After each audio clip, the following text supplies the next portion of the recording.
I'm ready. Okay. Go ahead. All right. Yeah. Go ahead. Good morning. The health and safety of those affected by Tropical Storm Debbie and the Geechee River flooding are our top priority. Please listen to those here today who are experts.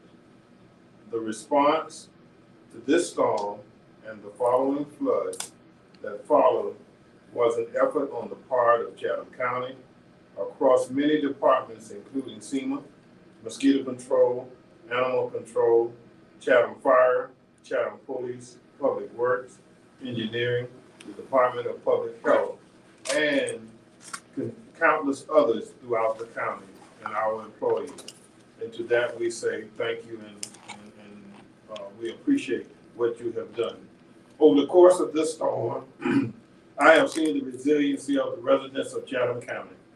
And I want to make special notice to those who volunteered in their time to help immediately after the storm and throughout the flooding. I also want to make special notice that Compassion Christian Church has opened a resource center for those affected by the storm. If you need help, we can help you there. And so now I'm going to call on Director Dennis Jones, who will tell you more about that response, and then he will introduce all the others. Good morning, everyone. So our situational update, water levels are receding throughout the county. We should be able to see, bear witness to that. There are some areas throughout the county that are still has some flooding impacts though, and we are monitoring those areas and those communities. Highway 17 at the Geechee River is still closed. It will remain closed until the Department of Transportation can get in and do a bridge inspection and determine that it is safe to travel across. So yesterday, the Federal Emergency Management Agency, the Georgia Emergency Management Agency, as well as the Small Business Administration, they were in the area doing damage assessments based on individual assistance. So we spent the day with them yesterday, taking them to various areas throughout the county and ensuring that they had good situational awareness of what our damages for individual assistance look like. At this time, there is not a FEMA individual assistance declaration. Okay, so they were here doing that damage assessment yesterday to determine if the state as a whole would meet the thresholds in order to qualify for an IA or an individual assistance declaration. So we're starting the process to work through those numbers and that data collection. And they'll be doing that through all of the counties that have been affected by Debbie. And hopefully we should hear something back from FEMA by the middle of next week. At this time, again, there is no federal declaration for individual assistance. Mosquito Control has done some assessment overflights for us just about daily. So we're very thankful for the efforts that they've been able to do. It gives us really good situational awareness of what the flooding looks like, from day to day and also from hour to hour as needed. And they've also started doing some preventative measures, which I'm sure Director Carlson will talk about. We are entering into recovery, and as we enter into recovery, the chairman did mention the resource center that is open up at Compassion Christian. It is in their adult ministry center. It's at 50. It's at 50 Al Henderson Boulevard. They are offering food, water, cleaning supplies, personal hygiene products, and other resources. They will be open this Saturday from 4 p.m. to 8 p.m. And then next week, they will expand their hours. They'll be open Tuesday, Thursday, and Saturday from 7 a.m. to 9 a.m. and again from 4 p.m. to 8 p.m. We also have a company that's in the area called Crisis Cleanup. And if you need some assistance through Crisis Cleanup, that number is 1-844-965-1386. Again, 1-844 965-1386. And also, finally, the United Way has set up a rapid response disaster fund. If you need some immediate funds for some immediate recovery issues, you can get in touch with the United Way through calling 211. Okay, so that's all I have. I would like to bring up Dr. Bonzo Reddick to talk about public health. Thank you. So my name is Dr. Bonzo Reddick. I'm the Health Director for the Coastal Health District, which is the 8 counties in the Department of Public Health in Southeast Georgia. And Chairman Ellis already kind of mentioned all the folks that are involved in this, and so I'm not going to rehash that, but I do want to thank everyone, county and city officials, all the different staff, all the different agencies that have been involved in this response, which is obviously a collective concerted response. I did want to talk about 3 specific things. Dr. Rustin, who's our Administrative Director of the Chatham County Health Department, is going to go into more detail about the public health response. But I want to talk about 3 things from the standpoint of a physician. So number 1 is that obviously with the floodwaters that are there, there's a lot of temptation for people to go and play in them. So my son's basketball practice this weekend is right next to an area that flooded right off of Highway 17. And I saw some little kids playing in the water during that time.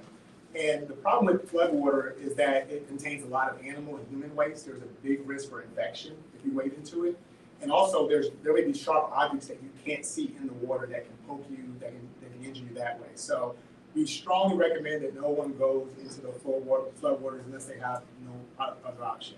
And really definitely avoid having children or anyone else play in the floodwaters. That's kind of the first big point.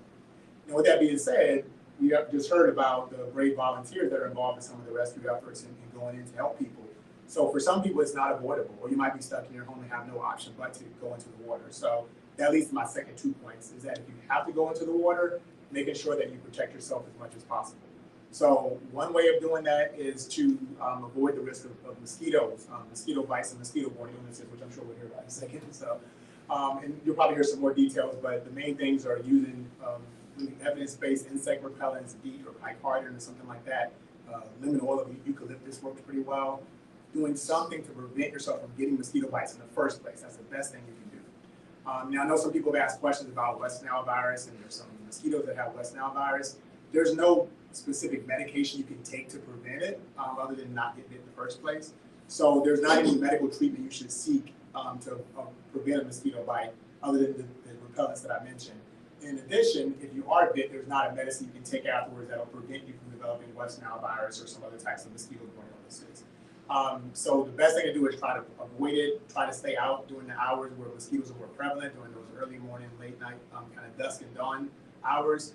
Wear lightweight, long sleeve clothing if you can. Just do all the things you can to prevent from getting bit. And again, the best thing to do is stay away from those flood waters. Mosquitoes love cool water, essentially. So again, the big things are not wading in the water if you don't have to, trying to avoid mosquito bites. And then last but not least is that if you do have a skin injury, you get a nick or a cut in the water, which has been very frequent among our volunteers, is that being sure you get a tetanus shot within 48 hours of that exposure. So, so that is available at the health departments. A lot of people's primary care physicians or primary care providers carry tetanus shots as well. Urgent cares have them, but within 48 hours of the exposure is the best time. Now, if you for some reason go past that 48 hours, should you still come in? Absolutely.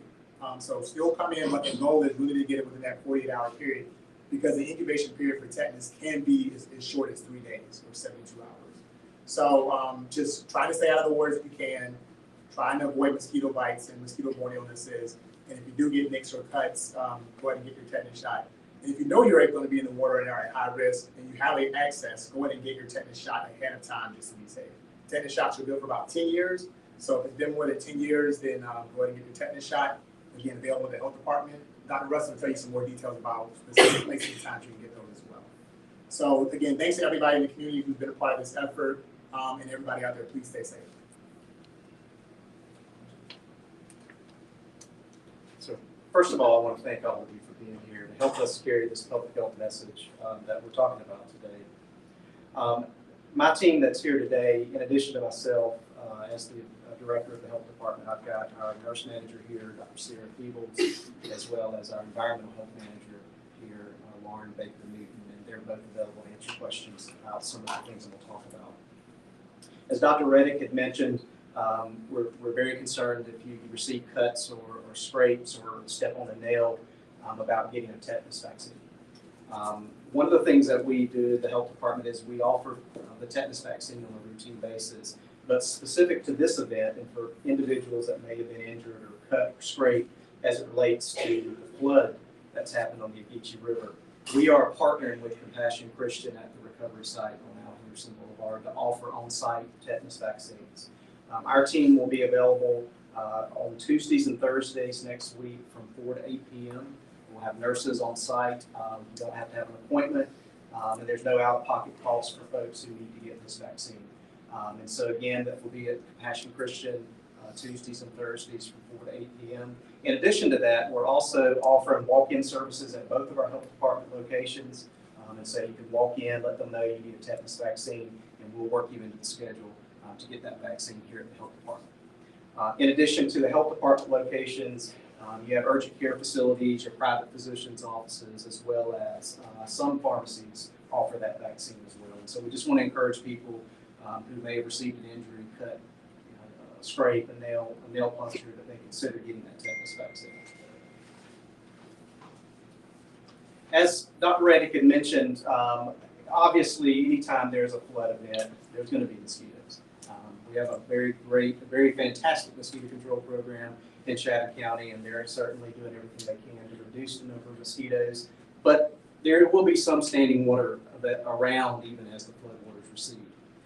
In addition to protecting yourself, wearing those evidence-based repellents, we recommend that if you have anything around your home that's holding water, something as small as a bucket, tires, anything that holds water, a lot of those species of mosquitoes that bite you around your homes are breeding in those little small containers. And so we can certainly help ourselves by dumping those containers, and that will reduce at least some water that those mosquitoes can thrive in. And so as you walk around your house, as you start assessing the damage, if you see things holding water that you can dump out, we recommend that you do that.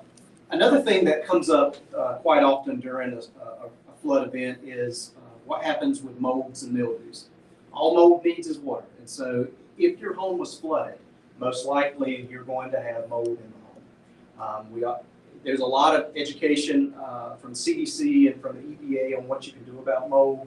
If you have materials that are porous and they've been flooded, those can't be cleaned. They're going to have to be torn out and they're going to have to be replaced. But most importantly, as you work it in your home, protect yourself. We don't want people inhaling mold spores in their lungs. Wear personal protective equipment, wear a mask, wear goggles, wear gloves.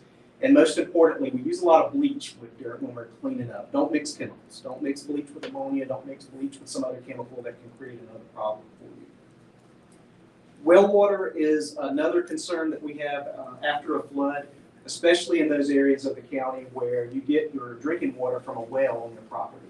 If your well is flooded, because it's in that flood area, you need to assume that the well is compromised, that it's been contaminated. We strongly recommend, once you get power back, that you flush the well, meaning you run water until it's clear, and then that you disinfect the well. And usually we recommend non-scented household bleach. We have instructions on our website. We're going to be providing flyers on how to do that, but our environmental health team here at the health department is educated and trained on how to disinfect the well, and we can provide assistance on that. Once you disinfect the well, we recommend that you have it sampled. The health department will be offering free water samples once you get to that point. If you call our office, our team will make an appointment to go out to your property and sample your well, and we'll get results back to you pretty quickly on the quality of your water. Our samples will test for general coliform bacteria as well as E. coli bacteria, which is an indicator of a potential problem in your well. The last thing I want to mention is septic tank systems. We're starting to get calls about septic tank systems failing. Septic tanks obviously don't work underwater. They don't work well when they're flooded. And with septic systems, it's a weight gain because the septic system has got to dry out. And so what we recommend with septic systems is trying to consume or conserve as much water as possible to limit the amount of water going in your septic system. Once the floodwaters recede, if you can get a pumper in to pump the tank, that can give you some relief, but it just has to dry out. And limiting the amount of water going in that septic system is one way that it can dry out. If you continue to have problems, our environmental health team can help with that as well. We can provide an assessment of your septic system and make recommendations on what needs to be done to that and repair that septic system. As echoed by the chairman, by Dennis Jones, by Dr. Reddick, I want to thank all the partners that have worked with us, that continue to respond, especially Compassion Christian, for allowing us to be on site and offering our tetanus vaccines. And with that, I'm going to turn it over to Ture Carlson, the Director of Mosquito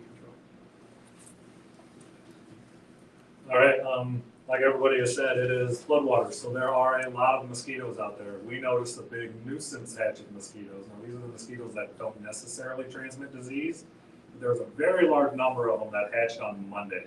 So, of course, our response, we only have one response to adult mosquitoes, and that's to do treatments, spatial treatments for those mosquitoes. So the helicopters are running, the trucks are running. We're 6 to 7 days a week. Helicopters generally in the evenings, right at sunset, when most mosquitoes fly, so we get our best kill at that time. That's why our helicopters are flying right around sunset. And then the trucks are generally running in the mornings, right before sunrise, which is our other optimal window to reduce mosquito numbers. It was a West Nile season before the storm hit, and it's going to continue to be a West Nile season after the storm.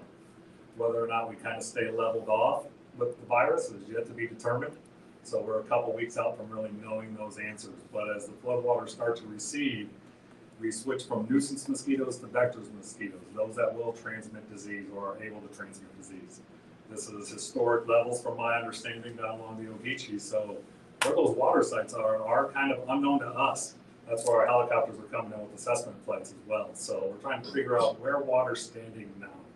Once we hit the 2-week mark on the receding end, we really start to worry about the southern house mosquito, and it loves just standing, stagnant, smelly water. You talk about septic tanks and septic systems failing. If there's sewage in the water, these mosquitoes love it. So our preemptive response going forward is we're going to knock down the nuisance mosquitoes, and we're going to start monitoring for those vector mosquitoes. We're going to try to figure out where they're at and how we can control them and really limit the transmission of disease. So other than that, it's like everybody else has said, it's time to break out the EPA registered insect repellent, long sleeves, long pants, light colored clothes, and by all means, if you can get in your yard, start tipping out anything. We know the bulk of the mosquitoes might not be coming from your yard right now, but if you leave that standing water there, that'll change very quickly. So get out in your yard and tip all those things out, and we'll try to clean up this mosquito mess as soon as we can. So we're trying to make it possible for the responders to get out to sites and not be bothered along the Ogeechee River, and our missions will continue for the foreseeable future. That's about all I got. Let me have Ms. Newton, you come with environmental. Come on. There you go. Introduce yourself and tell them. Good morning, my name is Lauren Baker Newton, and I am the Environmental Health Manager here with Chatham County Health Department. Just echoing what our administrator, Dr. Rustin, has said, if there are any specific questions that you have related to your property, please give us a call in Environmental Health so that we can assist. With regards to septic systems, as I said, just echoing, allowing it to dry out before we can get in there and really assess whether or not it is a situation that will require repair of the system. With regards to the well water sampling, we are here to assist, whether that is with the sample collection or if that is assistance with chlorination of the well as well. So again, if assistance is needed, please do not hesitate to reach out to me and my team. Dr. Peoples. Good morning again, Dr. Sierra Peebles. I'm the nurse manager here in the clinical services for the Chatham County Health Department.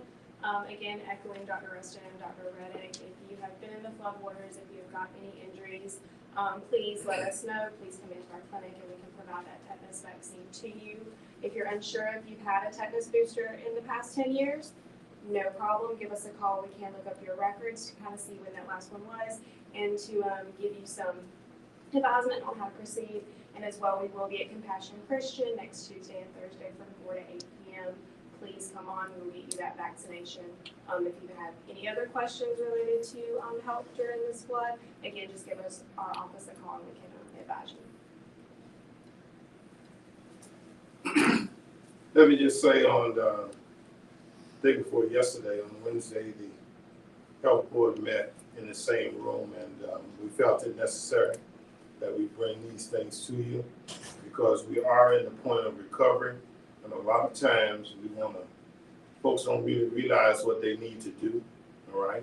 And having witnessed folks wading in the water, children playing in the water, there's a need for us to bring an awareness of the aftermath of what the cleanup is, all right? It's just not opening the roads, it's just not the water going away, but as you can see, we have gathered those who know, experts in the field, who can tell our citizens and our residents what they need to be doing now and what they need to be cautious of, all right? So the more information we get out, the more the public lets us know just how their area is affected because they live there, we visit there, we are there to see what went on, what's going on, but we need them to tell us because they're there on a 24-hour basis, all right? So with that, I'll take any questions for any one of the panelists that you want to speak. Yes, sir. Director Jones, can you just speak more on the federal aid portion of things, right? Because we talked about how the teams were out yesterday. They're assessing that's going to go to the governor, and the governor sends a letter to the president. We hear so much, though, about this threshold that we have to meet. What is that threshold? Is it a dollar amount that needs to be as far as damage is concerned? Can you just kind of talk about that aspect of the aid part of this? Sure. So to meet the criteria for a presidential disaster declaration, you have to meet certain thresholds. Those thresholds are monetary thresholds based on per capita. So every year the number changes, so it's a certain dollar figure based on the population in Chatham County. That's the first threshold that has to be met. And then there's also a separate dollar figure based on the population for the state of Georgia. So that threshold has to be met as well. So both of those thresholds have to be met before we can actually qualify for a presidential disaster declaration.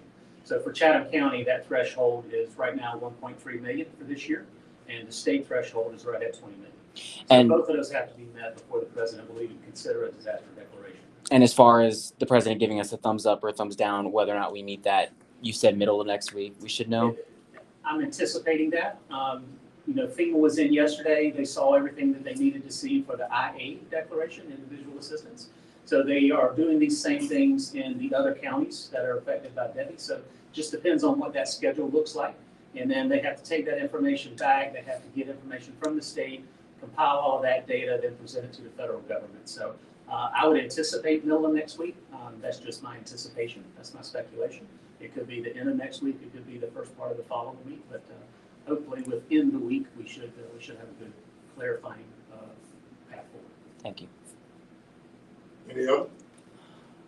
Yeah, I mean, as far as the flood-related illnesses are concerned, I mean, what specific types of illnesses, aside from tetanus, can people get from wading in those floodwaters? What are symptoms to look out for? How quickly do they develop? And have y'all seen any recorded, visits to your office, to local hospitals as a result of flood-related illnesses in the past couple of days and weeks? Sure. So as far as the types of illnesses, there's a wide range of things. So we heard West Nile virus mentioned earlier, which a lot of times gives really non-specific flu-like symptoms. So people often have fevers, headaches, maybe some muscle aches, joint pains, that kind of thing.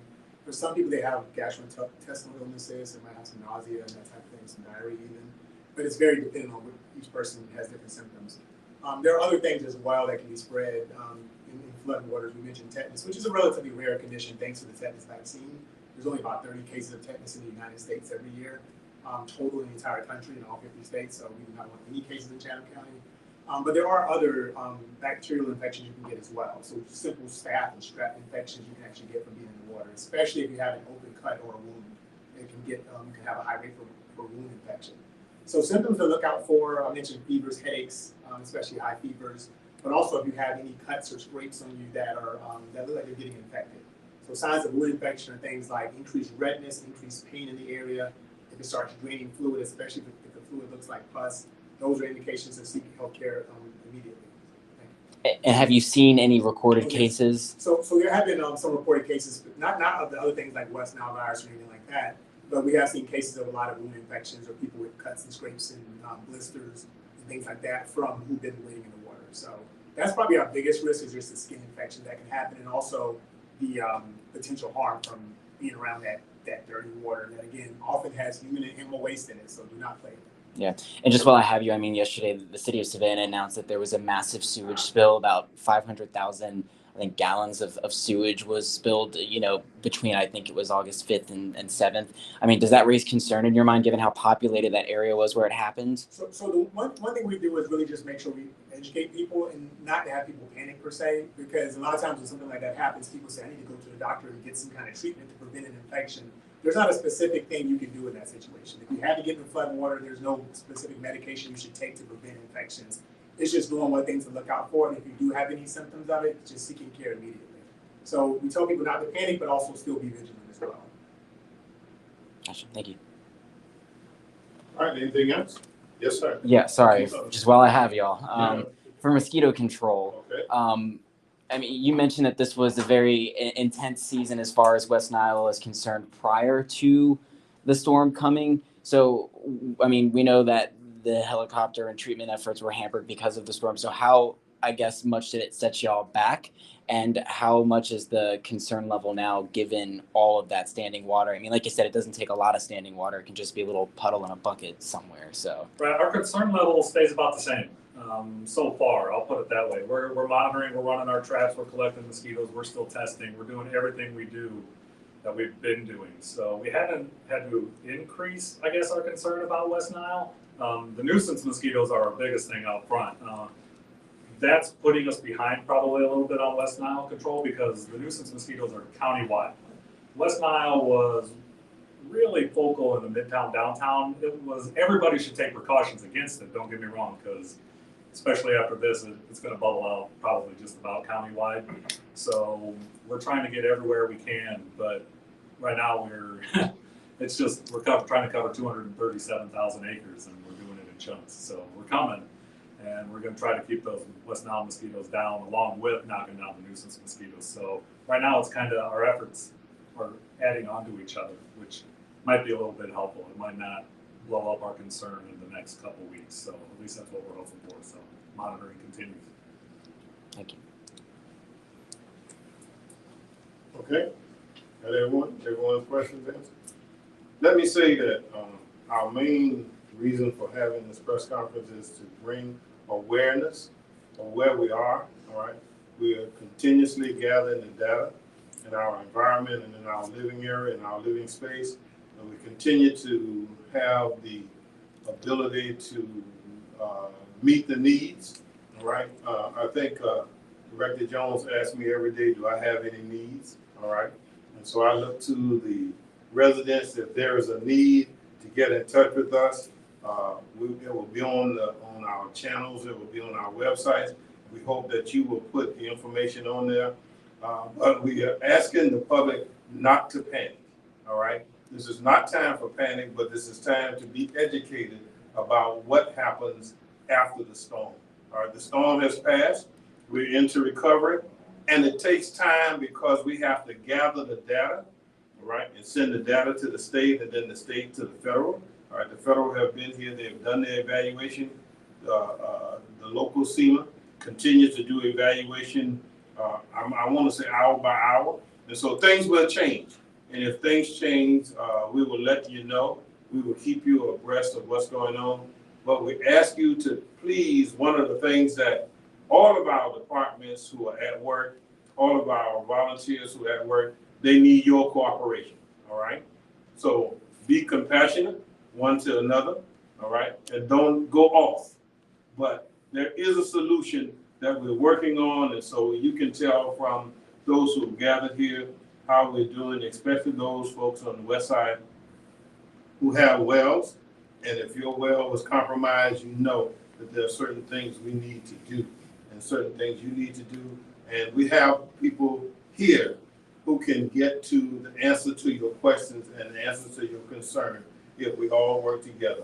Again, let me thank you and let me say to our general public that we're continuously working, all right, to meet your needs and to return us back to normal if there's such a thing as normal, right? And so we hope those things will take part in the next few days, but there is a process that everything must go through. And so we've got everybody still on standby doing their part, from the health department to CEMA to the public works to all of the departments of the county, gathering that information. even to you all and PIO, who helps us to get this information out. And so information is the key, because knowledge has power, and the more knowledge they have about what's happening around them, the stronger we are together. And so again, I say to all municipalities and all residents, there's still one Chatham County, and we're working to improve the life and the health of everyone in Chatham County. Again, thank you for coming to us, and please help us spread the word. All right?